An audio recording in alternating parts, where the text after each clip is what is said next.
మీకు team work యొక్క ఉపయోగాలు మీకు ఎప్పుడైనా తెలుసా? టీం వర్క్ వల్ల చాలా ఉపయోగాలు ఉన్నాయండి. ఒక బల్లి అయితే చనిపోయింది. మీకు చీమల గురించి తెలుసు కదా, ఎప్పుడు శ్రామిక చీమలు ఎప్పుడు పనిచేస్తూనే ఉంటాయి. చీమలు పడుకోవడం అనేది మనకు అస్సలు తెలియదు.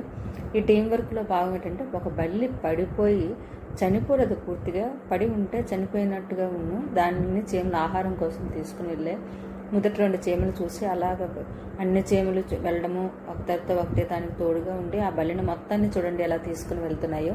వాటి ఆహారం కోసం ఒకటికి ఇంకొకటి తోడై చీమలన్నీ కలిసి బల్లిని తీసుకుంటూ వెళ్తున్న కొలితే ఇంకా మరికొంచెం తేమలు మరికొంచెం చేలు అలా ఒక 10 మినిట్స్ అయ్యేసరికి చాలా వరకు వెళ్ళిపోయేవండి. ఒకనొక టైంలోనైతే చీమలు ఇంకా అసలు అక్కడ పడిపోతుందేమో, బల్లి ఎంత కష్టపడి తీసుకెళ్ళిన చీమలు ఆ బల్లిని పడేస్తాయేమో అనిపిస్తాయి. కానీ కాదండి, పైన ఉన్న చీమలు ఆ బల్లి ఒక తోకని గట్టిగా పట్టుకొని ఇలాగా